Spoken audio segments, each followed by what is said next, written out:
친구에게 들은 이야기다. 친구가 도로공사 아르바이트를 하고 있던 무렵이었다. 공사 현장은 작업 차량 이외에는 차 한 대 지나다니지 않는 깊은 산속이었다. 그곳을 따로 찾아오거나 아니면 등산을 할 수 있는 곳도 아니었기 때문에 작업을 하는 인부들 외엔 아무도 오지 않는 외딴 곳이었다. 그날도 어김없이 도로공사를 하며 작업에 필요한 차량들에게 수신호를 주면서 일을 하고 있던 차였다. 그날 오후 갑자기 자동차 한 대가 현장에 나타났다. 여기 공사장입니다. 나가주세요.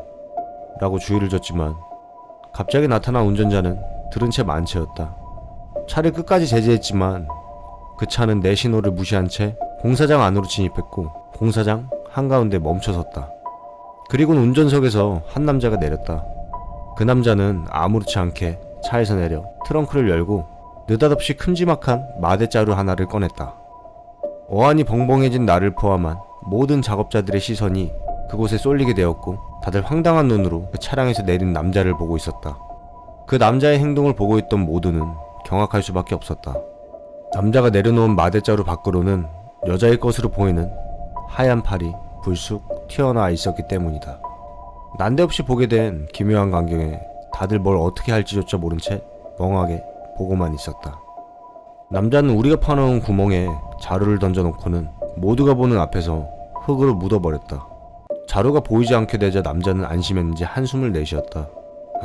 이제 마음이 놓이는구만 하는 혼잣말을 하고선 그대로 차를 타고 공사장을 유유히 빠져나왔다. 그제서야 정신 차린 무리 중 누군가가 어이 경찰 불러! 하고 소리를 쳤다.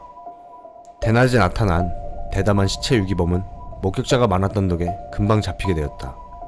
경찰 조사를 받은 범인은 이렇게 말했단다. 죽인 여자를 묻으려고 산에 들어갔는데 마침 공사장에 아무도 없고 적당한 구멍도 있길래 딱이다 싶어 묻으려고 했습니다. 정말 아무도 없었다고요. 지금 저를 놀리시는 겁니까? 어째서인지 범인에게는 공사장 내에 다른 사람의 모습이 보이질 않았다고 한다. 당시 공사 현장에는 10명이 넘는 인부들이 있었다는 걸 말해줘도 믿지를 않았다니.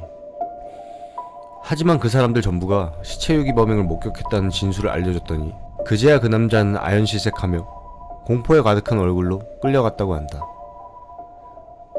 죽은 여자의 한이 그를 그렇게 만든 걸까?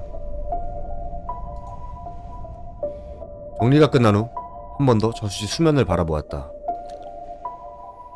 떡붕어 낚시에 한참 빠져있을 무렵이었다.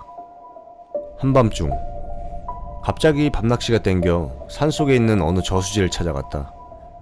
그곳은 도로에서 그다지 멀지 않은 곳에 있어 차로 20여 분 정도를 달려 도착할 수 있었다.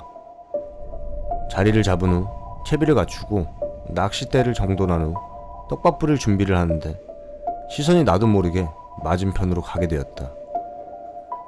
그 맞은편 물가에 누가 서 있는 것 같아서 조금 더 자세히 보기 위해 그곳을 한참을 바라보게 되었다. 그곳엔 달빛이 비추는 곳이라 사람의 형상이 점점 뚜렷해졌고 달빛 아래 머리가 긴 여자가 이쪽을 가만히 바라보고 있다는 걸 깨닫게 되었다. 뭔가 소름이 돋는 순간 무심코 뒤를 보게 되었는데 다시 앞을 봤을 때 여자는 물을 향해 한 걸음 한 걸음 나아가기 시작했다.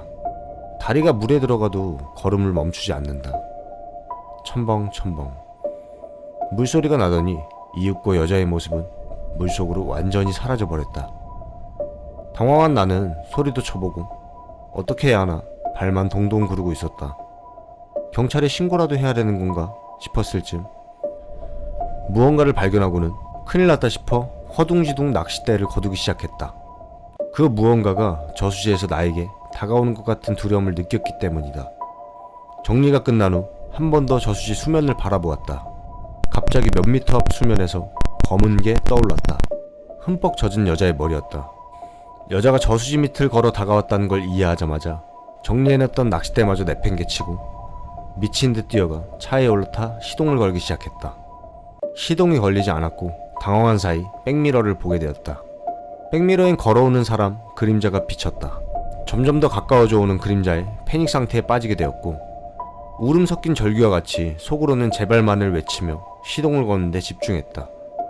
드디어 시동이 걸리고 출발하려는 순간 건너편에서 봤던 여자가 차 트렁크까지 와 있었고 썩어버린 것 같은 몰골로 뒷창문을 긁기 시작했다.